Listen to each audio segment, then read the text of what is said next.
Hi beautiful people, you welcome back to our channel.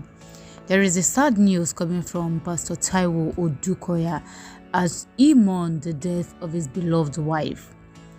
Sharing the sad news on his Instagram page, Pastor Taiwo Odukoya wrote, "With deep regret and gratitude to God, I have to announce the passing of my wife, Pastor Nomthi Odukoya. She battled cancer for the better part of 2 years. She stood on the word of God and she fought. She gave me 11 beautiful years of marriage and 2 wonderful boys. Who I know will be very significant in life. I love her with all my heart, but who am I to fight the will of God? The truth is, at one point in our lives, we all will have to say goodbye.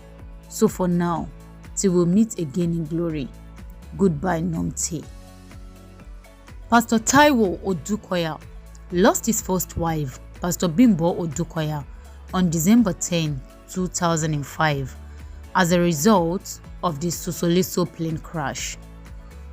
Also, in 2015, Pastor Nomthi Odukoya has revealed how she met and fell in love with Pastor Taiwo Odukoya.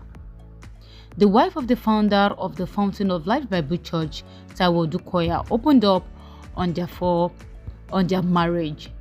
And Pastor Taiwo Odukoya would lost his first wife, Pastor Bimbo Odukoya, on the 10th of December in 2005. And in January 2010, Pastor Taiwo Odukoya married South African Mrs. Rosemary Simagale Zulu at the Civic Center in Lagos. In a chat with the Punch newspaper, the pretty lady who now has 2 children claimed she did not envision getting married to a pastor. She says, "I did not know I was going to serve God in this capacity. I was against it because I thought pastors were responsible for people's lives. I believe it was a burden too much to bear, and I didn't want to be held accountable if people did not live according to the gospel of Christ. I felt serving God and supporting the gospel in whatever way I could was enough. I did not see myself in a leadership position in a country other than South Africa for that matter."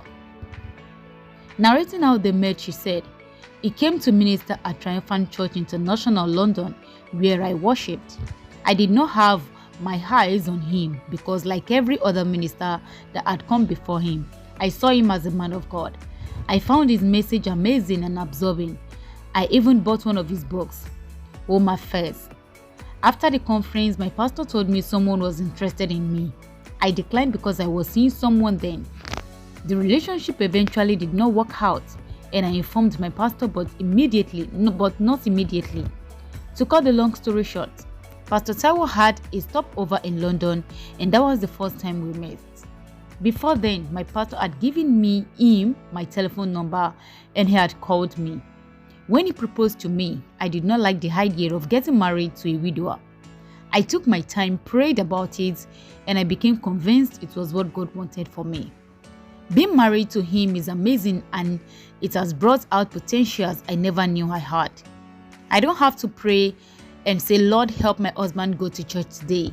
There is no struggle." On being married for 5 years, she said, "I would be lying if I said I am not snowed under. I think I am just who I am. I focus more on God's expectation of me and my personal expectations. I am wise and understand that God has given us people to help us. I don't overstress myself, and I allow people to assist when necessary." On being compared to late Pastor Bimbo Odukoya, she said, "Everybody is comfortable in their own skin, and I understand that God has different callings and purposes for people. All we need to do is fulfill our purpose and celebrate other people's calling. Fountain of Life Church is a wonderful one. They have accepted me for who I am. You would think I have been there forever." She further spoke on the relationship with her stepchildren. "They are good children, and I am a good stepmother. We have accepted each other, but this is not to say we don't have our issues as a family. What you can't take away from us is that we love each other." She further said on turning 40, she said, At 40, I have not achieved all I want to, but I am happy where I am. I try to work out as often as I can, and when it's relaxation time, I read books and listen to worship music. I look for clothes that call my name. I think clothes have a character and tell a story, so I wear only clothes that tell my story. Condolences have started breaking in since the announcing of the passing of Pastor Taiwo Odukoya's wife.